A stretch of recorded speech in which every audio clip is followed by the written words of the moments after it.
Hello అండి, అందరికీ నమస్తే. నేను మీ Swathi. Welcome back to our channel iSmart cooking and beauty.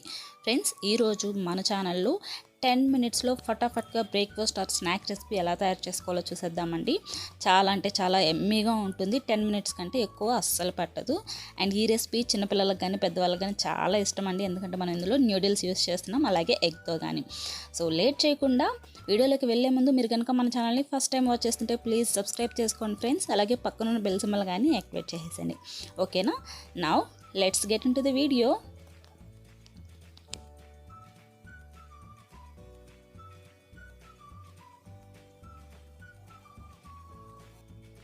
Friends, ముందుగా స్టవ్ ఆన్ చేసుకొని ప్యాన్ పెట్టుకొని ఒక 2-3 స్పూన్స్ వరకు ఆయిల్ వేసుకోండి. వన్స్ ఆయిల్ హీట్ అయిన తర్వాత మీడియం ఫ్లేమ్ మీద పెట్టుకొని ఇలా సన్నగా పొడవుగా చాప్ చేసుకున్న ఆనియన్స్ని వేసుకోండి. ఆనియన్స్ మనకి ఒక 20-30% వరకు ఫ్రై అయితే సరిపోతుందండి. తర్వాత క్యాబేజ్ వేస్తున్నాను. క్యాబేజ్ కానీ అంతే. మనం ఇక్కడ వేసుకునే వెజ్జీస్ అన్నీ ఒక 20-30% వరకు ఫ్రై అయితే సరిపోతుంది ఫ్రెండ్స్, ఎందుకంటే మనకి వెజ్జీస్ అనేవి కొంచెం క్రంచీగానే ఉంటేనే చాలా బాగుంటుంది. అండ్ క్యారెట్ తురుము యాడ్ చేశాను ఇక్కడ. సో 30 సెకండ్స్ లేదా 1 మినిట్ వరకు ఫ్రై చేసేసుకోండి. అండ్ ఇప్పుడు ఏంటంటే పచ్చిమిర్చి వేస్తున్నాను. అంటే మీ స్పైసీనెస్కి తగ్గట్టు పచ్చిమిర్చి వేసుకోండి. అండ్ షేప్ కానీ నాకు కొంచెం స్టైలిష్గా కట్ చేశాను అంతే. మీకు నచ్చిన షేప్లో మీరు కట్ చేసుకొని వేసుకోండి, నో ప్రాబ్లం. అండ్ నెక్స్ట్ వచ్చేసి రుచికి సరిపడా ఉప్పు వేసేస్తున్నానండి. అంటే ఒకేసారి ఎంటైర్ రెసిపీకి తగ్గట్టు వేస్తున్నాను. ఉప్పు వేసుకున్న తర్వాత ఒకసారి నీట్గా మిక్స్ చేసుకోండి.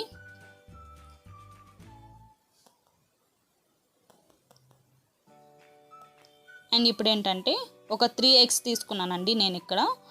సో ఎగ్స్ వేసేసుకున్న తర్వాత కంప్లీట్ సిమ్లో పెట్టేసుకొని ఒక 1 or 2 మినిట్స్ వరకు కదిలించకుండా అలా వదిలేసేయండి. తర్వాత ఏంటంటే ఇలా బాగా మిక్స్ చేసుకోవాలి. చూసారు కదా, ఇలా పొడి పొడిగా వచ్చేస్తుంది. చాలామంది ఏంటంటే ఎగ్ని విడిగా పొరట్ చేస్తారండి. సో అలా కాకుండా ఇలా వెజ్జీస్తో కలిపి కానీ మీరు నీట్గా చేస్తే చాలా అంటే చాలా టేస్టీగా స్మూత్గా ఉంటుంది, అంటే సాఫ్ట్గా వస్తుంది అనమాట ఎగ్ అనేది. అండ్ నెక్స్ట్ వచ్చేసి ఇక్కడ ఒక 1/2 స్పూన్ జీరా పౌడర్, అలాగే 1/2 స్పూన్ గరం మసాలా అండ్ కొంచెం చాట్ మసాలా వేసాను. సో ఇవి వేసిన తర్వాత కానీ ఒకసారి బాగా మిక్స్ చేసుకోండి మొత్తం కలిసేలాగా. కావాలంటే మీరు ధనియా పౌడర్ ఇది కానీ వేసుకోవచ్చండి, మరియు ఓవర్గా అయిపోతుందని చెప్పి ఫ్లేవర్ నేను అవి కొంచెం వేసాను. అండ్ నెక్స్ట్ వచ్చేసి 1 స్పూన్ చిల్లీ సాస్ యాడ్ చేస్తున్నాను. మీకు టమాటో సాస్ కానీ ఇష్టంగా ఉంటే వేసుకోవచ్చు. తర్వాత ముందుగానే ఉడికించుకున్న న్యూడిల్స్ యాడ్ చేసేసాను. అండ్ నెక్స్ట్ కచ్చాపచ్చాగా దంచుకున్న పెప్పర్ అండి, ఇది అప్పటికప్పటికి మిరియాలు దంచుకొని వేసుకుంటేనే ఆ ఫ్లేవర్ అనేది మనకి మంచిగా అందుతుంది. అండ్ నేను ఇక్కడ తీసుకుంది ఇప్పీ నూడిల్స్ అండి. సో దాంట్లో మనకి మసాలా వస్తుంది కదా, సో అది కానీ వేసేసాను. అండ్ నెక్స్ట్ వచ్చేసి పుదీనా. చాలా అంటే చాలా టేస్టీగా ఉంటుందండి పుదీనా యాడ్ చేయడం వలన. ఈ రెసిపీకి కొంచెం కొత్తగా ఉంటుంది అండ్ ఆ మింట్ ఫ్లేవర్ అనేది సూపర్గా ఉంటుందన్నమాట. పిల్లలు కానీ పెద్దలు కానీ చాలా ఇష్టంగా తింటారు. సో వీటిలన్నింటినీ ఒకసారి బాగా మిక్స్ చేసుకోండి. చూడండి, మనకి ఆల్మోస్ట్ రెసిపీ తయారైపోయిందండి.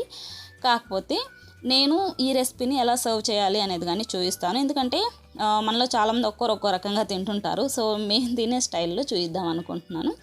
ఏం లేదండి, ఇప్పుడు ఇదంతా అయిపోయింది కదా, స్టవ్ ఆఫ్ చేసేసుకొని ఒక 2 మినిట్స్ అలా వదిలేసి ఇందులో కొంచెం లెమన్ స్క్వీజ్ చేశాను, అది ఆ బిట్ మిస్ అయింది. తర్వాత ఆనియన్స్ అలాగే క్యారెట్ తురుము వేసేసి సర్వ్ చేసేసాను అనమాట. ఇంతేనండి ఇవాళ వీడియో. మీ అందరికీ నచ్చింది అనుకుంటున్నాను. ప్లీజ్ ట్రై చేయండి, ఓకేనా? అండ్ లైక్ చేయండి, షేర్ చేయండి, కామెంట్ చేయండి అండ్ మన ఛానల్కి సబ్స్క్రైబ్ చేసుకోండి. Thank you friends, bye bye.